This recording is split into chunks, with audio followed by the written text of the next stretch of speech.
She stood on the tarmac in a $20 vintage t-shirt and worn-out leggings, looking like she had just rolled out of bed.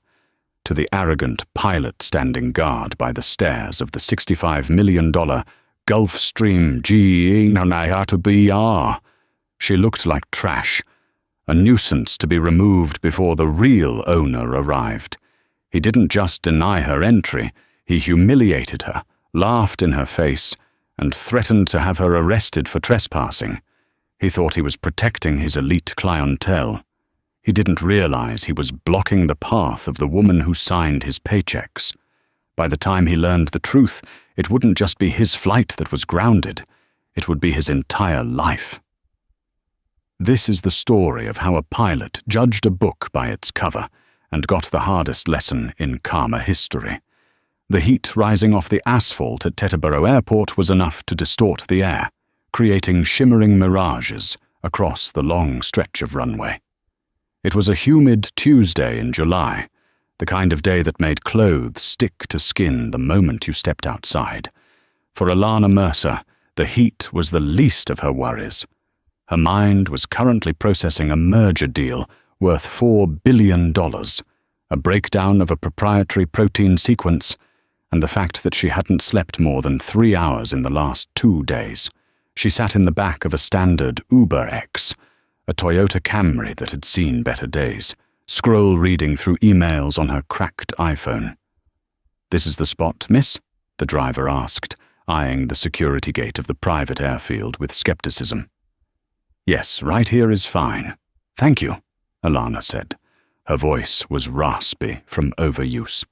She tipped the driver generously through the app, grabbed her duffel bag, a faded canvas thing she'd had since college, and stepped out. She didn't look like a billionaire. She didn't even look like a millionaire. Alana was 32, black, and currently dressed in what she called her coding uniform. Oversized grey sweatpants, a faded band t-shirt, and sneakers that were comfortable but definitely not designer. Her hair was pulled up into a messy bun that was barely holding together. To the casual observer, she looked like a college student running late for a laundry day. But inside her head, she was already plotting the trajectory of her flight to Zurich. She needed to be there by tomorrow morning for the World Health Summit. She approached the heavy glass doors of the Meridian FBO, fixed base operator. Usually, her assistant, Sarah, handled the logistics, ensuring a car pulled right up to the plane. But Sarah was out sick, and Alana, being Alana, hated making a fuss. She figured she would just walk through, flash her ID, and get on the bird. She walked through the cool, air-conditioned lounge. It was quiet. A few businessmen in Italian suits sat in leather armchairs, sipping espresso and glancing at their Rolexes. When Alana walked past, their eyes lingered on her for a fraction of a second, a look of confusion, followed by dismissal. She was used to it. In the world of biotech, she had been dismissed her entire career, right up until her company, Mercer Gen, revolutionized synthetic organ tissue. She pushed through the doors leading out to the tarmac. The noise of the airport hit her, the whine of auxiliary power units, the distant roar of takeoffs. There it was, parked at spot 4, the Gulfstream GE9IR. It was a magnificent machine, sleek and white, with a subtle silver stripe running down the fuselage. The tail number, N908AM, was painted in crisp black letters, AM for Alana Mercer. It was her pride and joy, a purchase she had made, not for luxury, but for efficiency. It was a flying office that allowed her to work across 3 time zones without losing a beat.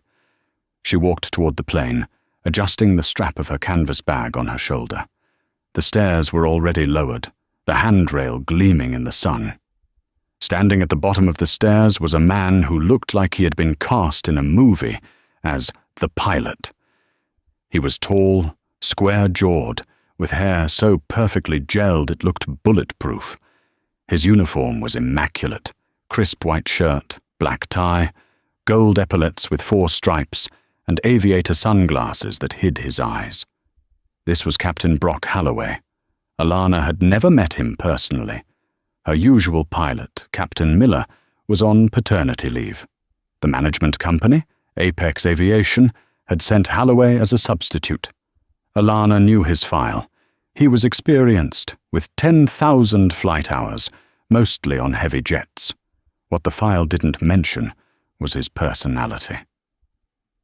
As Alana approached the stairs, keeping her head down and checking a text message, she sensed a shadow blocking her path. "Whoa, hold it right there!" A deep, authoritative voice boomed. Alana looked up, squinting against the sun. Captain Holloway was standing on the bottom step, one hand resting on the railing, effectively barring her way. He wasn't smiling. "Excuse me?" Alana said, shielding her eyes. "I said hold it," Holloway said, his lip curling slightly as he looked her up and down. He took in the messy hair, the sweatpants, the canvas bag. "Deliveries go to the service entrance at the main building. You can't just walk out onto the tarmac. It's a security violation." Alana blinked, confused for a moment. "Deliveries? No, I'm not." "Look," Holloway interrupted, checking his watch. "I don't have time for lost interns or catering mix-ups. We have a VIP owner arriving any minute. This is a restricted area. If you need to drop off food, go back inside and ask the front desk." Alana let out a short, dry laugh. It was a misunderstanding. It happened. "Captain, I'm not catering. I'm the passenger." She took a step forward, expecting him to move. He didn't. Instead, he stepped down onto the tarmac, towering over her. He took off his aviators, revealing ice-blue eyes that were cold and filled with contempt. "You?" He let out a scoff that was more of a bark. "You're the passenger? Sweetheart, this is a Gulfstream G650. It costs $10,000 an hour just to keep the engines idling. You look like you're looking for a Greyhound bus station." The air shifted. The humidity seemed to get heavier. Alana's smile vanished. "My name is Alana Mercer," she said, her voice dropping an octave, becoming the voice she used in boardrooms when someone tried to cut her budget. "I am scheduled to fly to Zurich at 14 max hours. Now, step aside so I can board." Holloway crossed his arms over his chest. He looked around the tarmac theatrically, as if searching for an audience for this joke. "Alana Mercer," he repeated, mocking the name. "Right. And I'm the King of England. Listen, I don't know how you got past the front desk. Probably slipped in while the receptionist was on the phone. But you need to turn around and walk away before I call security. I don't tolerate pranksters, and I certainly don't tolerate trespassers." "I'm not trespassing," Alana said, her grip tightening on her bag. "I own this plane." Holloway laughed out loud this time. It was a cruel, ugly sound. "You own it? You? Look at you. You're wearing pajamas. You expect me to believe that you own a $65 million aircraft? I've flown for Saudi princes, tech moguls, and Hollywood stars. I know what money looks like. And you?" He gestured vaguely at her entire existence. "You look like the help." The insult landed like a physical slap. Alana felt the heat rise in her cheeks, not from embarrassment, but from a slow burning rage. "Call the management company," Alana said icily. "Call Apex Aviation. Ask for Harrison Thorne. He'll tell you who I am." "I'm not calling anyone," Holloway snapped, his patience gone. "I'm preparing the cabin for a real client. Now get lost before I have you arrested." Alana stood her ground. She had faced hostile shareholders, aggressive patent trolls, and skepticism her entire life. A pilot with a superiority complex wasn't going to move her. "I am not leaving," Alana stated, pulling her phone from her pocket. "And since you refuse to verify my identity, I'll do it for you." As she went to dial, the movement caught Holloway's attention. He took a step closer, invading her personal space. Put the phone away. No pictures. I know your type. You want a selfie with the jet to post on Instagram. Act like you're living the high life. It's pathetic. I am calling your boss, Alana said, her thumb hovering over Harrison Thorne's contact. You're not calling anyone on my tarmac, Holloway shouted. Just then, movement at the top of the stairs caught their attention. A flight attendant stepped out. She was young, blonde, and immaculately made up, her uniform tailored to perfection. This was Tiffany. She held a crystal flute and a bottle of Dom Perignon. Brock, is everything okay? Tiffany asked, her voice high and sickly sweet. She looked down at Alana with a wrinkled nose, as if she smelled something rotting. Just some local riffraff refusing to leave, Brock called up, shaking his head. Thinks she owns the bird. Tiffany giggled, a sound that grated on Alana's nerves. Huh? Oh my God. That's hilarious. Does she know security is literally 50 feet away? Tiffany walked down the stairs, the champagne glass catching the sunlight. She stopped 2 steps from the bottom, looking down at Alana with a mix of pity and amusement. Honey, Tiffany said, using the tone one might use with a slow child, you really need to go. We have a very important client arriving, Dr. Mercer. He is a very serious man, and he won't appreciate some fangirl blocking his flight. Alana paused. He? Yes, he, Tiffany emphasized. We're prepping the cabin. I have his scotch ready. So please, go back to wherever you came from. Alana realized the depth of the bias she was dealing with. Not only did they assume she was poor because of her clothes, but they had also assumed Dr. Mercer, the name on the manifest, must be a man, a white man, presumably. I am Dr. Mercer, Alana said, enunciating every syllable. Alana Mercer. Tiffany exchanged a look with Brock. Brock rolled his eyes. Okay, that's it, Brock said, reaching for the radio clipped to his belt. I gave you a chance. Now we're doing this the hard way. He keyed the mic. Ops, this is Captain Holloway on the Gulf Stream at Spot 4. I have a trespasser on the ramp refusing to vacate, requesting security immediately. Copy that, Captain. Security is rolling. The radio crackled back. Alana didn't flinch. She finally unlocked her phone and hit the call button for Harrison Thorne, the CEO of the management company that employed these two. You're making a mistake, Alana said calmly, holding the phone to her ear. The only mistake was leaving the gate unlocked. Brock sneered. He turned his back on her, looking toward the terminal. Ah, finally. Here comes the real deal. Alana turned to look. A black Lincoln Navigator had pulled onto the tarmac through the VIP gate. It drove slowly toward the plane. Brock's demeanor changed instantly. The snarl vanished, replaced by an obsequious, eager-to-please smile. He buttoned his suit jacket and adjusted his tie. Tiffany, get back on board. Prep the hot towels. I'll greet the principal, Brock commanded. On it, Captain, Tiffany said, shooting one last nasty glare at Alana before hurrying up the stairs. The SUV came to a stop a few yards away. Brock practically skipped over to the car, ignoring Alana completely now, treating her as if she were invisible. You stay right there for the cops, Brock threw over his shoulder. The driver's door of the Lincoln opened. A man in a sharp suit stepped out. It was a hired driver. He walked around to the back passenger door and opened it. Brock stood at attention, ready to salute. Welcome aboard, Dr. Mercer. I apologize for the delay. We have a slight security issue that is being handled. A man stepped out of the SUV. He was white, in his 50s, wearing a tailored navy suit. He looked exactly like what Brock imagined a billionaire owner should look like. He carried a leather briefcase and looked annoyed. Brock extended his hand. Dr. Mercer, I'm Captain Holloway. It's an honor. The man looked at Brock's hand, then at Brock, and frowned. "Who?" "Dr. Mercer.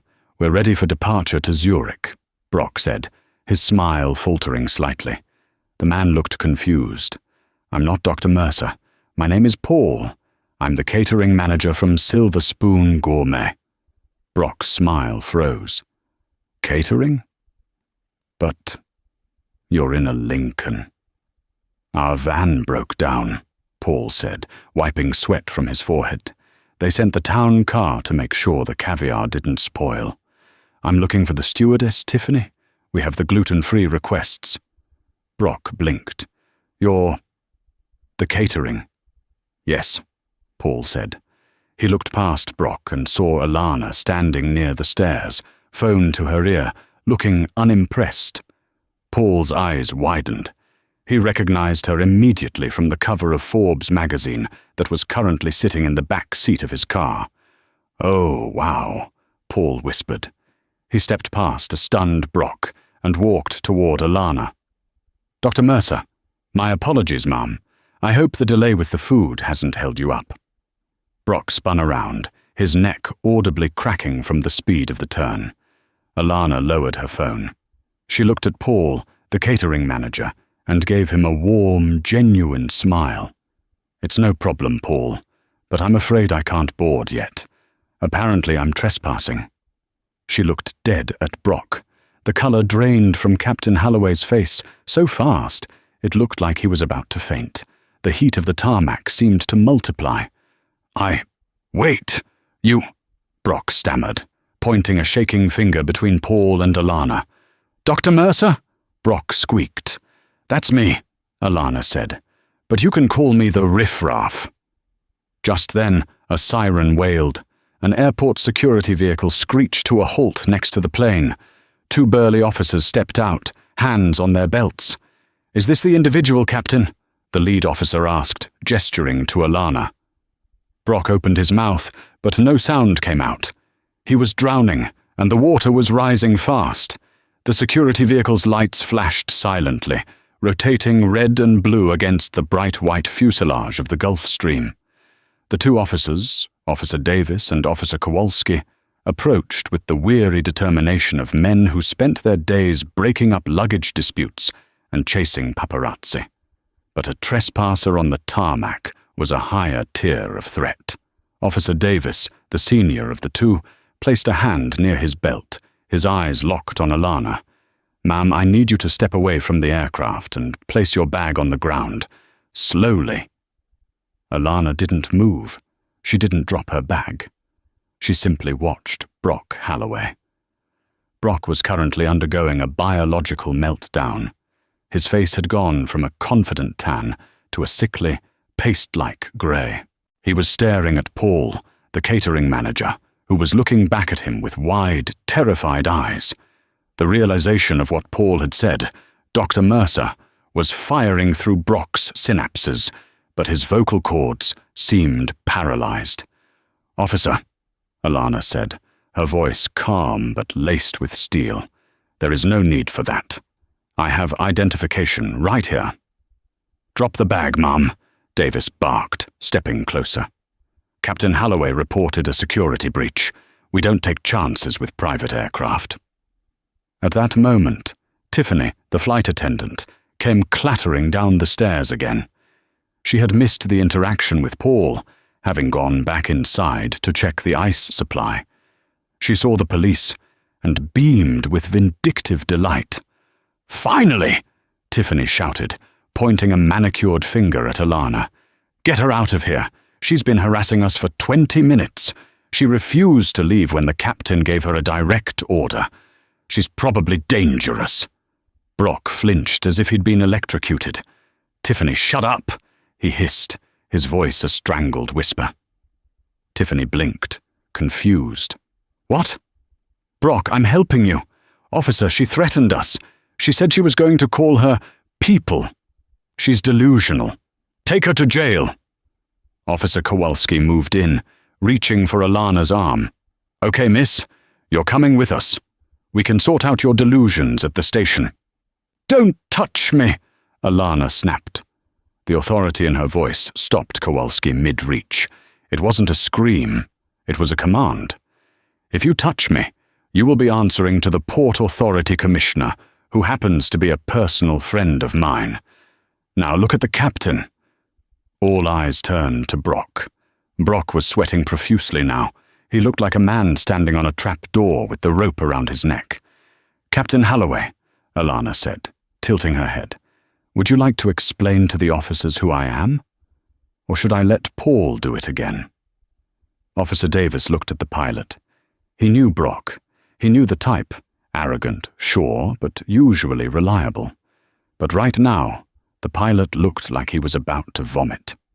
"Captain," Davis asked, "is this the trespasser or not?" Brock opened his mouth. He looked at Tiffany, who was staring at him with confusion. He looked at his $65 million jet. He looked at Alana's dirty sneakers. His brain simply couldn't reconcile the image. His bias was so deep-rooted, so fundamental to his worldview, that he tried to find a loophole. Maybe the catering guy is wrong.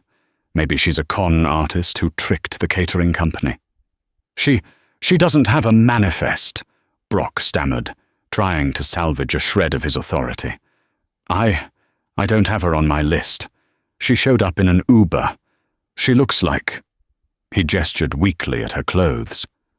"I was just following protocol, officer. We have to be safe. She claimed to be the owner, but look at her." Alana closed her eyes for a second and sighed. He was doubling down. He was actually going to try to justify it. "Protocol," Alana repeated. "Interesting." She held up her phone. The screen was illuminated. The call timer showed 00:45. "Harrison," Alana said into the phone. "Did you hear that?" A voice boomed from the speakerphone, loud enough for the officers, Tiffany and Brock, to hear clearly. It was a voice shaking with suppressed rage. "I heard every word, Alana. Put him on. Now." Brock froze. He recognized that voice. Everyone in the private aviation industry recognized that voice. It was Harrison Thorne, the CEO of Apex Aviation, the man who managed the fleets for half the billionaires on the East Coast. Alana walked forward. The officers, sensing the shift in power, stepped back instinctively. She walked right up to Brock, whose aviator sunglasses were now clutched in a trembling hand. She shoved the phone against his chest. "It's for you," she said. Brock took the phone with two hands, like it was a holy relic or a live grenade. He brought it to his ear. Mr. Thorne?" Brock squeaked. "Captain Holloway?" Harrison's voice was so loud, Alana could hear it from 3 feet away. "Do you have any idea who you are speaking to?" "Sir, there was a confusion. A woman showed up in sweatpants. She didn't have ID out. I was just protecting the asset." "Protecting the asset?" Harrison roared. "She is the asset, you moron. That is Dr. Alana Mercer. She owns the plane. She owns the contract. She pays your salary. She pays for the fuel you burn and the uniform you are currently sweating through. Did you ask for ID?" I assumed." "You assumed," Harrison cut him off, his voice dropping to a deadly calm. "You assumed based on what, Brock? Her skin color? Her clothes? Because I know for a fact that if a white man in a t-shirt walked up to that plane and said he was the owner, you would have been licking his boots." "Sir, that's not..." "Shut up. I don't want to hear your voice. You have insulted a client who is worth more to this company than your entire lineage. You have humiliated her. You have wasted her time. And you called the police on her?" Brock looked at the police officers. Officer Davis was slowly backing away, realizing he had almost arrested a billionaire because of a pilot's prejudice. Davis tipped his cap to Alana, mouthing a silent, "sorry," and signaled Kowalski to retreat to the car. They wanted no parts of this lawsuit. "Mr. Thorne, I can fix this," Brock pleaded, watching the police leave. "I'll apologize. I'll get her settled. We can make our slot time." Alana watched Brock. He looked pathetic. The arrogance was gone. replaced by pure, desperate survival instinct. "Fix it?" Harrison laughed, a dry, humorless sound. "Oh, the situation will be fixed, Holloway, but you won't be the one doing it." The silence on the tarmac was deafening after Harrison's laugh cut out. The only sound was the hum of the APU engine from the jet. Alana's jet. Brock stood there, the phone still pressed to his ear, his face pale. Tiffany was standing on the stairs, her hand over her mouth. She had finally pieced it together. The riffraff was the check signer. Tiffany slowly started to back up the stairs, trying to fade into the fuselage, but Alana's eyes snapped to her. "You stay right there," Alana said. Tiffany froze. Brock lowered the phone slightly. "Mr. Thorne, please. I have a mortgage. I have 2 kids in private school. This is a misunderstanding." Alana stepped forward and plucked her phone from Brock's hand. She put it back on speaker. "Harrison, I'm here," Alana said. "Alana, I am mortified," Harrison said, his tone shifting instantly from rage to deep, apologetic deference. "There are no words. I am looking at the GPS tracking of your backup crew right now." "Backup crew?" Brock whispered, looking around. "Captain Holloway," Harrison addressed the pilot again through the speaker. "Are you still there?" "Yes, sir," Brock said, standing at attention, hoping some semblance of military discipline would save him. "You are relieved of duty, effective immediately," Harrison said. The words were crisp and final. "You are to collect your personal effects from the cockpit. You are not to touch the flight controls. You are not to touch the flight logs. You grab your bag, and you get off Dr. Mercer's aircraft. You are fired, Brock, not just from this flight, from Apex Aviation. For cause." Brock felt his knees buckle. For cause? Sir, that will ruin my record. I won't be able to fly heavy jets again." "You should have thought about that before you racially profiled the owner of the company," Harrison said coldly. "And Brock, if you don't vacate the tarmac in 5 minutes, I will instruct Dr. Mercer to have those officers turn around and arrest you for trespassing on her private property. Do you understand?" "Yes, sir," Brock whispered. "Now put Tiffany on." Tiffany let out a small squeak. She walked down the remaining stairs, her legs trembling. She looked at Alana, eyes pleading. "Dr. Mercer, I didn't know. Brock told me. He said you were a crazy fan. I was just following the captain's lead." Alana looked at the flight attendant. "You laughed," Alana said softly, "when he mocked me. You laughed. You called me honey and told me to go back to where I came from. Was that following orders, or was that you?" Tiffany opened her mouth, but no words came out. She looked down at her shoes. Alana held the phone out. "Harrison wants a word." Tiffany leaned in toward the phone. "Mr. Thorne?" "Tiffany," Harrison said, "you are the lead cabin attendant. Your job is hospitality. Your job is to know the client profile. Did you read the dossier I sent over this morning, the one with Dr. Mercer's photo?" I skimmed it," Tiffany admitted. "I was busy with the catering." "You skimmed it. So you didn't see the photo of the black woman who pays your salary. You just saw a woman in sweatpants and decided she was trash." "I'm sorry," Tiffany sobbed. "Pack your things, Tiffany. You're done. Get off the plane." The line went dead. For a moment, nobody moved. Then the reality crashed down on them. Brock turned and walked up the stairs of the jet he had flown for 3 years. He didn't look at the sleek lines of the fuselage. He didn't admire the cockpit. He walked in like a dead man walking. Alana stood at the bottom of the stairs, watching. Paul, the catering manager, cleared his throat awkwardly. "Dr. Mercer," Paul said gently. I have the chilled seafood platter and the vintage Bordeaux you requested. Shall I wait?" Alana turned to Paul. This man, who had no reason to be kind other than basic decency, had been the only one to treat her with respect before he knew who she was. "Load it up, Paul," Alana said, a tired smile finally touching her lips. "But maybe keep the champagne on ice. I have a feeling I'm going to need a drink." "But who is going to fly the plane?" Paul asked, gesturing to the empty cockpit windows.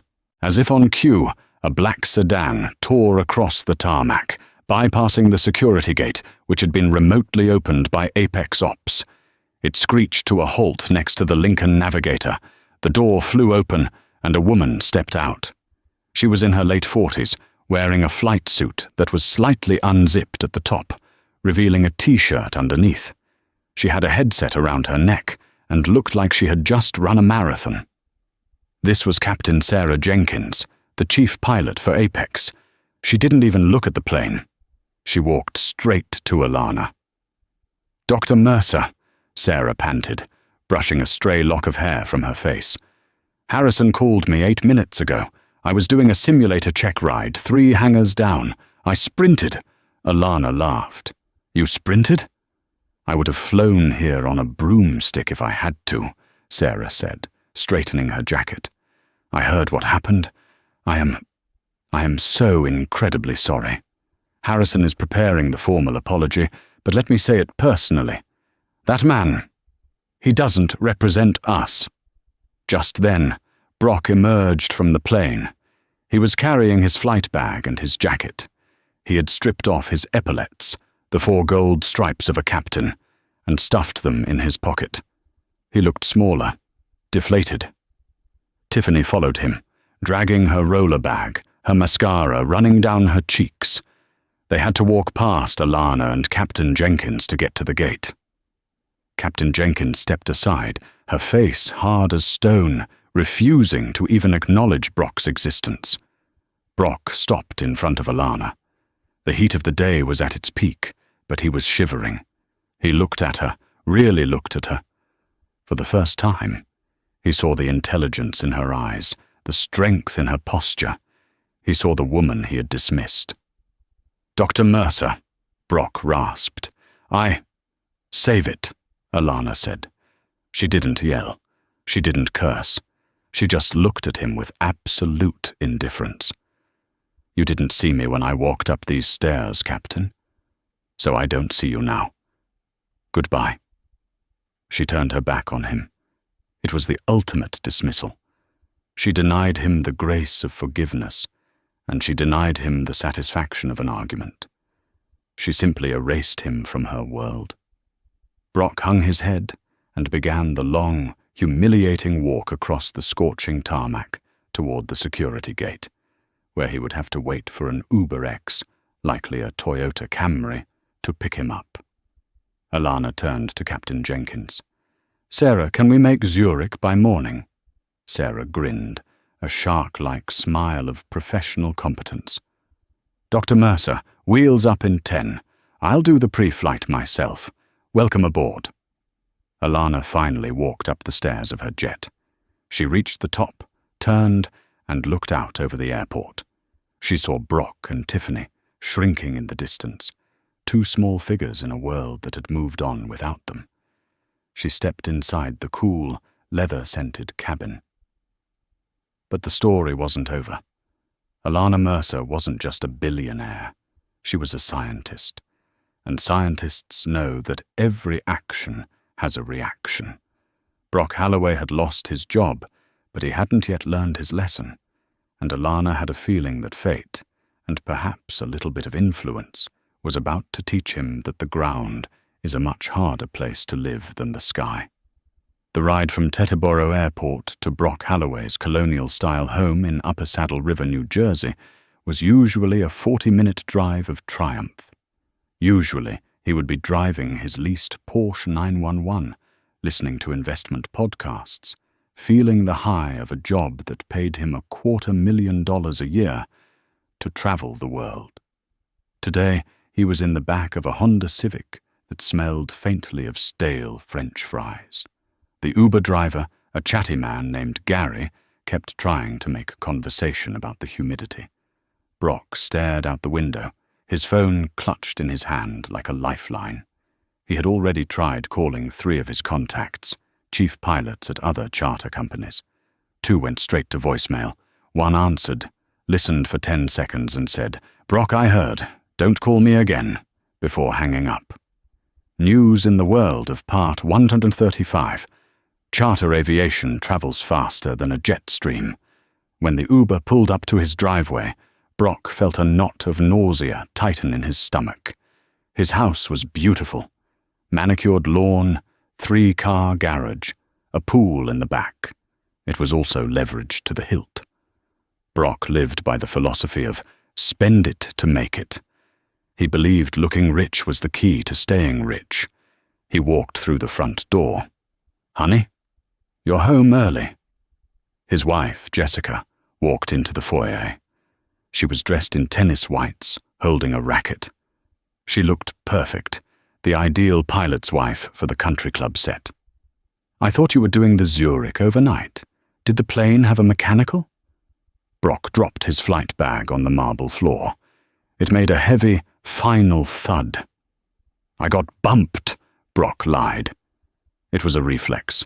He couldn't tell her the truth yet. Change of schedule. Another crew took the leg. Jessica frowned, checking her Apple Watch. "That's weird. Well, good timing. The contractor is here about the pool house renovation. He needs a deposit check for $20,000. I told him you'd handle it." 20,000. Brock felt the blood drain from his face. He had exactly 8,000 in his checking account. The rest was tied up in the Porsche lease, the mortgage, and credit card bills that he usually paid off with his per diem and flight bonuses. Without the Zurich trip, he didn't have the bonus. Without the job, he didn't have anything. "Tell him to wait," Brock snapped, harsher than he intended. Jessica recoiled. "Excuse me?" "I said tell him to wait, Jessica. I have a headache. I'm going to the study." He stormed past her, locking himself in his home office. He sat in his leather chair, another item bought on credit, and stared at his computer screens. He opened his email. There it was. The official termination letter from Apex Aviation. It was brutal in its brevity. Termination for cause, gross misconduct, discrimination, and violation of client relations policy. But the attachment was what killed him. It was a notification regarding the PRIA, the Pilot Records Improvement Act.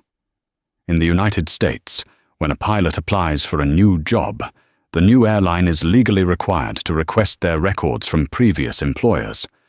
Apex Aviation had flagged his file.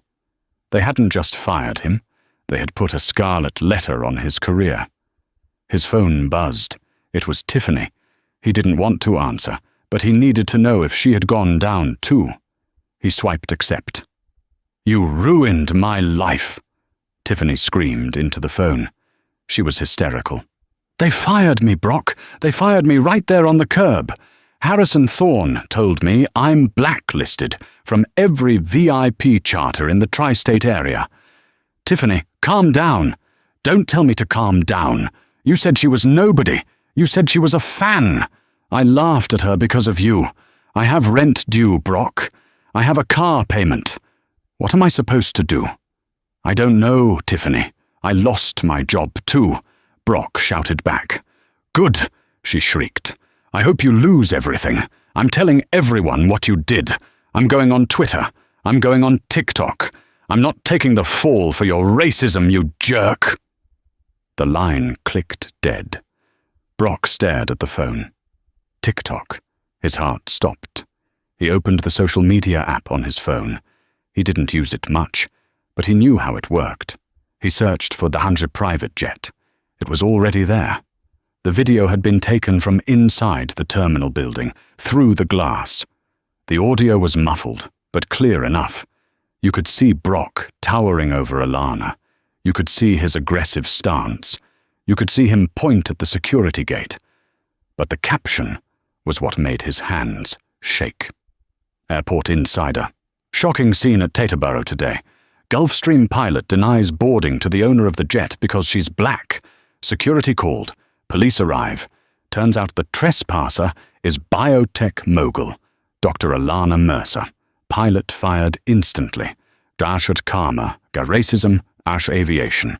The video had been posted 40 minutes ago. It already had 800,000 views. Brock scrolled through the comments. Fire him into the sun.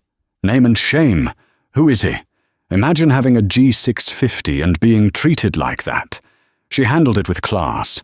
He looks like a thumb. I know that guy. That's Brock Holloway. He flies for Apex, or used to. LOL. His name was in the comments. Brock closed his laptop. The room felt like it was spinning. He looked at the framed photo on his desk, him standing next to a Cessna during his flight school days, giving a thumbs up. He had worked 20 years to get to the left seat of a Gulfstream. He had grinded through flight instructing, cargo runs in freezing rain, and regional airlines. He had finally made it to the top of the food chain, and he had thrown it all away in 5 minutes because he couldn't believe a black woman in sweatpants had more money than he would ever see in 10 lifetimes. There was a knock on the door. Jessica's voice came through, trembling. Brock, my sister just sent me a link to a video. Is that you? Brock put his head in his hands. The hard karma hadn't just hit.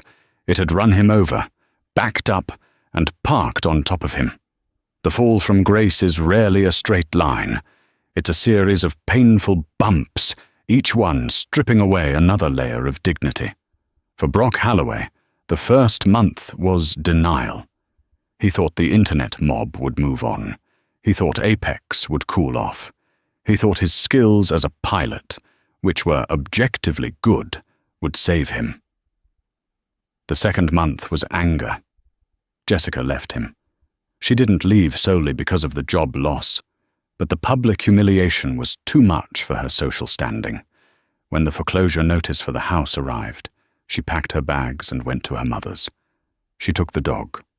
By the third month, Brock was in the phase of desperate bargaining.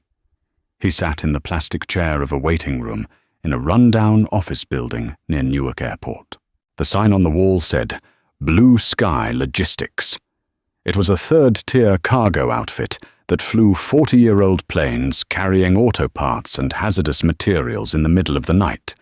It was a pilot graveyard, the place you went when you had a DUI, a medical issue, or a checkered past. Brock was wearing his suit, but it fit a little looser now. He had lost 15 pounds from stress and a diet of instant noodles.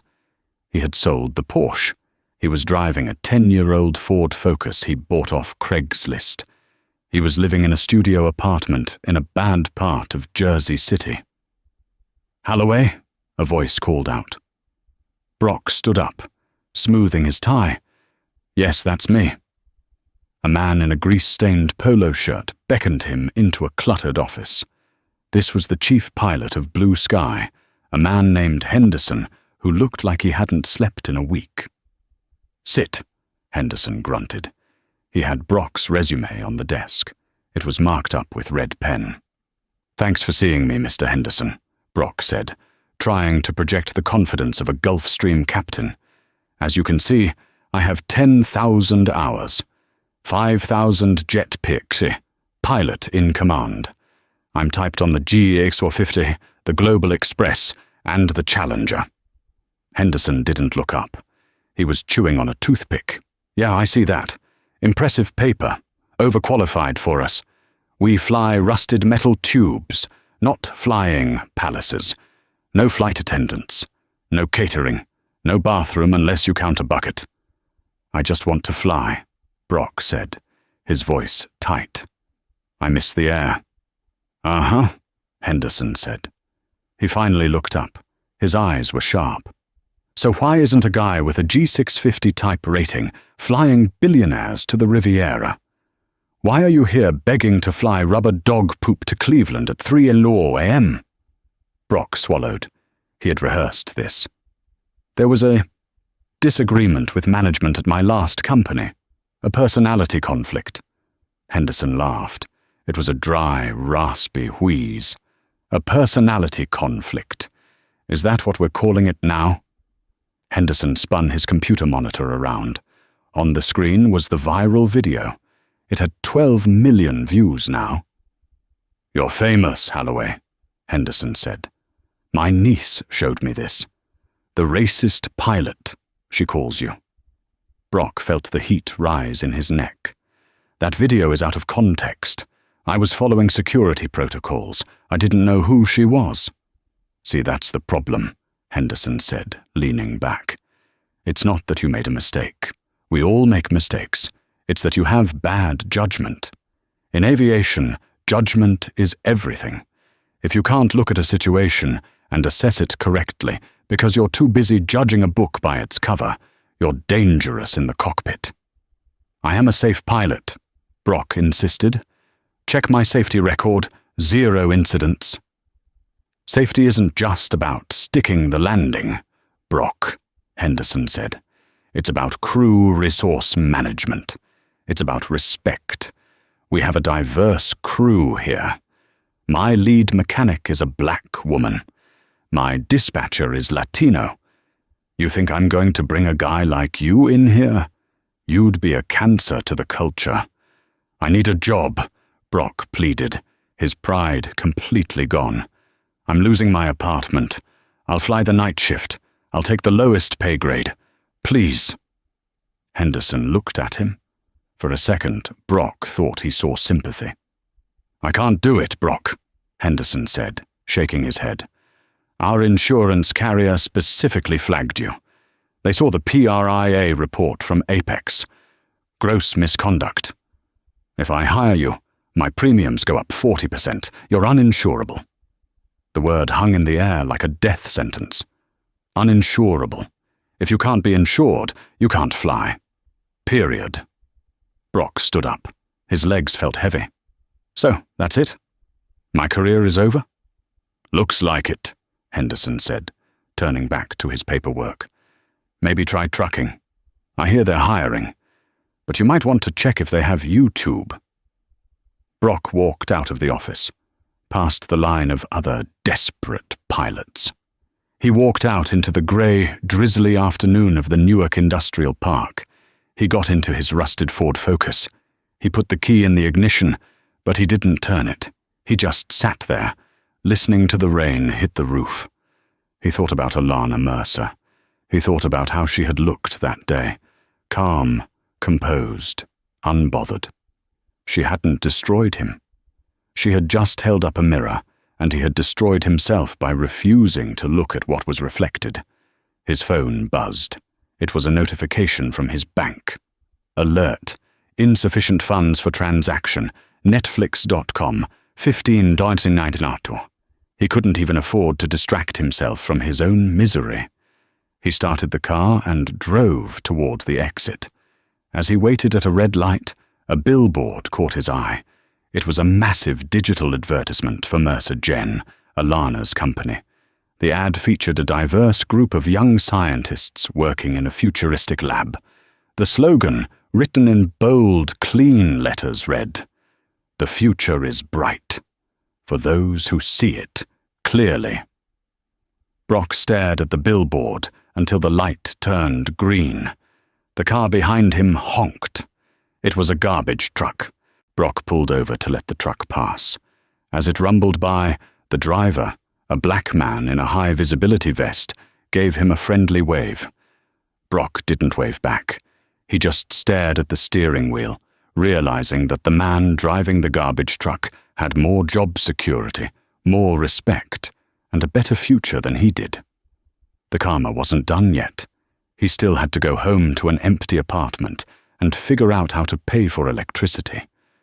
But as he merged onto the highway, stuck in the slow lane, Brock Holloway finally understood the lesson. He had spent his life looking down on people, thinking he was flying above them. Now he was on the ground, and it was a long, hard walk to redemption. Here is the final part of the story, followed by the conclusion and call to action for your video. The winter wind at JFK International Airport was biting, cutting through layers of clothing like a knife. It was 5:30 a.m., and the Economy Lot C shuttle bus was idling near the curb, its heater rattling loudly as it fought a losing battle against the cold.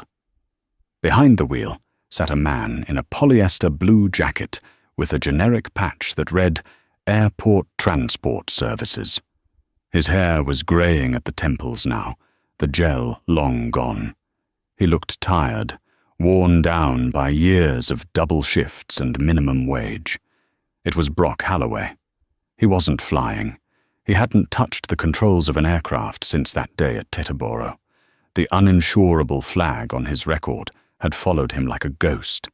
He had tried to sue, tried to appeal, but the video evidence was irrefutable. The aviation world is small, and memory is long. No one would trust a $65 million asset to the man who became the face of bias in the industry. So, he drove the bus. He ferried passengers from the cheap parking lots to the terminals, people rushing, people yelling, people who looked through him just as he had once looked through Alana Mercer. The doors hissed open. A blast of cold air hit him. "Good morning," Brock mumbled, not looking up from the dashboard. A young woman stepped onto the bus. She was struggling with a heavy flight bag and a garment bag. She was black, in her early 20s, and she was wearing a crisp, pristine pilot's uniform with 3 gold stripes on the epaulets. A first officer. Brock's heart gave a familiar, painful squeeze. Every time he saw a pilot, it felt like losing a limb all over again. "Good morning," she chirped, her energy too high for the hour. She swiped her crew ID at the scanner. "Cold one today, huh?" "Yeah," Brock grunted, putting the bus into gear. The bus lurched forward. It was empty, except for the 2 of them. Brock glanced in the rearview mirror. She was adjusting her tie, looking at her reflection with pride. She reminded him of himself 20 years ago, hungry, excited, ready to conquer the sky. "You heading to Terminal 4? Brock asked, his voice gravelly. "Yes, please," she said. "I'm working the flight to London. It's my first Atlantic crossing on the 787. Brock's grip tightened on the steering wheel. The 787 Dreamliner. A beautiful bird. "Congrats," he said, trying not to sound bitter. "That's a big step." "Thank you," she beamed. "I still can't believe it. I didn't think I'd be here this fast. I actually got my flight training fully funded through a scholarship." Brock didn't really want to know, but the silence was oppressive. "Oh yeah? Which one?" "The Mercer Wings Initiative," she said proudly. Brock slammed on the brakes a little too hard as he approached a stop sign. The bus jerked. "Sorry," he muttered. The what initiative?" "The Mercer Wings Initiative," the young pilot repeated. "It's this amazing program started by Dr. Alana Mercer. She's that biotech billionaire.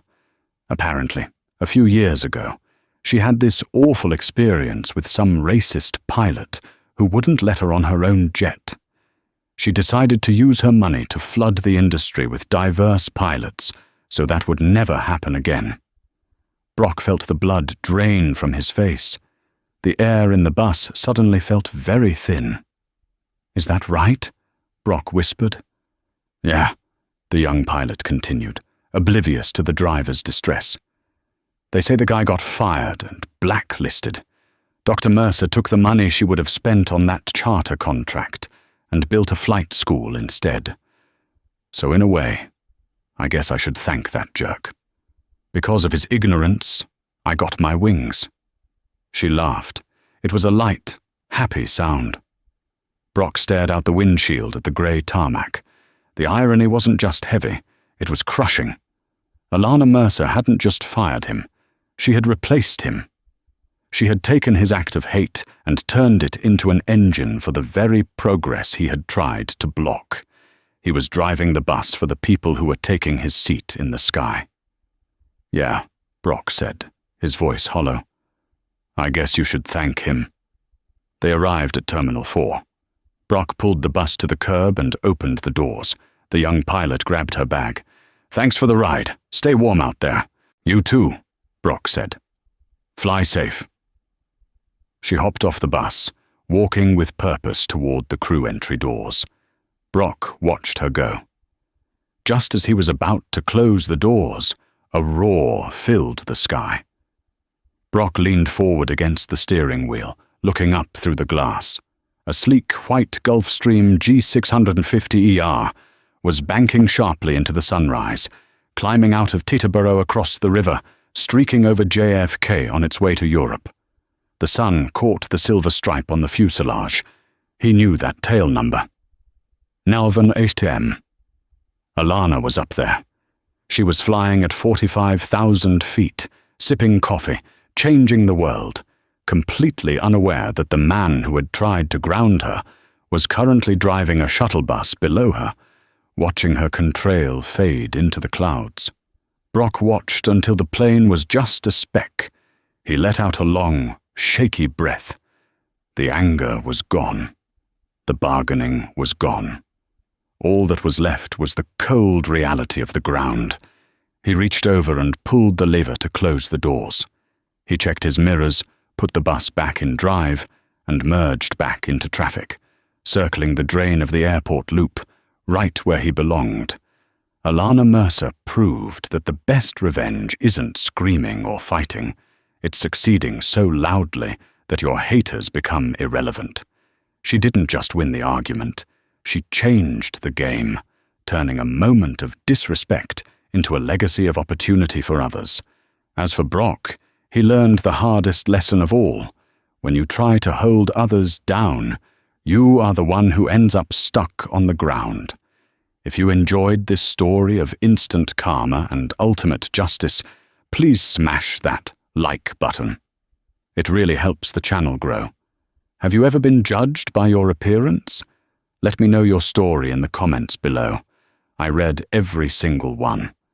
And don't forget to subscribe and hit the bell notification so you never miss another story of truth, drama, and real-life karma.